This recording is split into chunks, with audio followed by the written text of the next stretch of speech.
Yeah. Turn the mic up. Draft boys ready. Let's go. While they chase headlines, he's digging through the tape.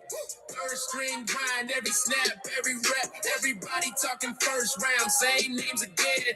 Danny in the shadows, finding value in the 10. Stopwatch ticking, notebooks full of ink. Missed by the cameras, but he sees what you think you didn't see. From small schools to backups with a chance. If there's a sleeper on the board, he already made the call in advance. Danny Savage, draft guru. Boom!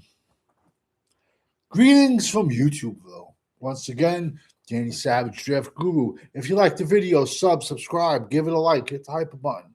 Don't forget to hit the notification button so you know when I go live.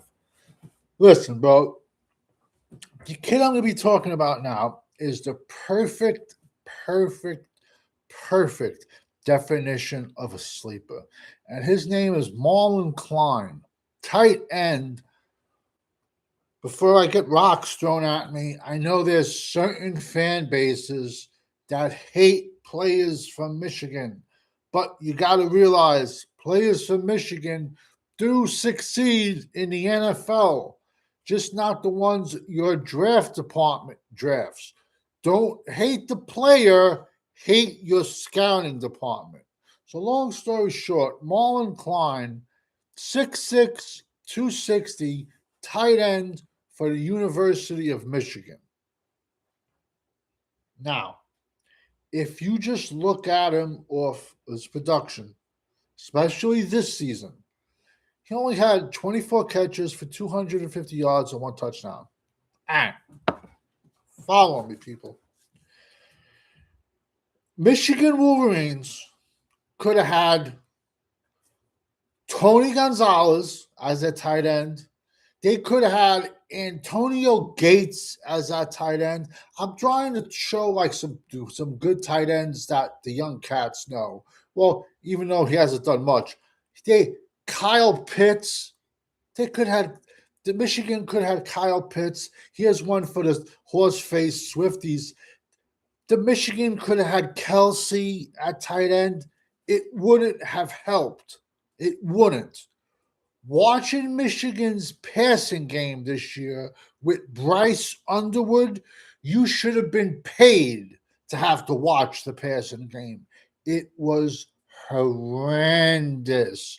And then you're going to have the pushback from the Michigan fans that say, oh, he's just a true freshman.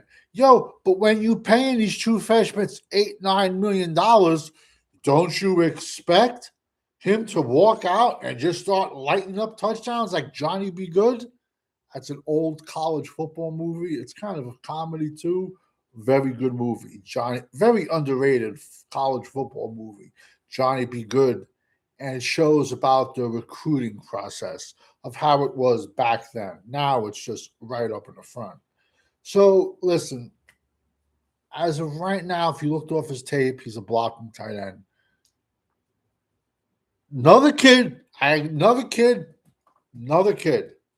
He will get invited to the Chargers. He will be on. He will sign an undrafted free agent contract with the Chargers. If you can't figure it out, I can't help you. He's more than a willing blocker. Big kid, good blocker. Michigan is known for tight ends. I don't know, bro. A coach once said the difference between a college tight end and an NFL tight end is whether you can run block. 5 years ago, I would have agreed with that statement 1,010%. But it seems like you're getting some of these 6'2", 6'3". I don't call them tight ends, man. Well, let's say I call them part-time tight ends that are coming into the NFL and contributing. Perfect example, Harold Fannin. He's not a tight end. He's an oversized wide receiver. and yet he was my fourth ranked tight end last year. And I wrote everything I wrote on him. I said it. He had over 1,000 yards at Bowling Green, like 13 touchdowns. I said he's a big wide receiver. He's going to get massive stats in the tight end department, but don't expect a single thing out of him in the run blocking department.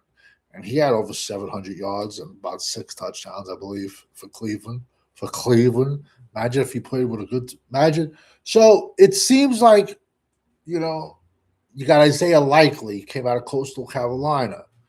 He's been with He's been with the Ravens, but this is where fantasy football has ruined the NFL again, where you're seeing, oh, yeah, great. He got me 40 yards and a touchdown. But he got his running back tackled in the backfield for a 4-yard loss. That's what you're not looking at. It's sad, but it's become a league of stats. That's it. Stats. If he's a tight end and has 300 yards and 6 touchdowns, he's a superstar. Even though if he had to stay in on a pass blocking play, if he had to help out a tackle on a pass blocking play and he gets his quarterback killed, it doesn't matter. He's still a superstar. Or in the running game, his guy blows him up and tackles the running back for a 3-yard loss. It doesn't matter because those plays, those negative plays, don't get taken off of his points value. I'm telling you, man, there's a guy on Uncensored Cowboy out there. He said, it's the truth. Fantasy football has killed a lot of the NFL because it's made it such stat-driven instead of team-driven. Highlights is going to be in there, mostly looking for his blocking capabilities. Because we all know when you're rocking with the GWO, sorry for making this go a little longer.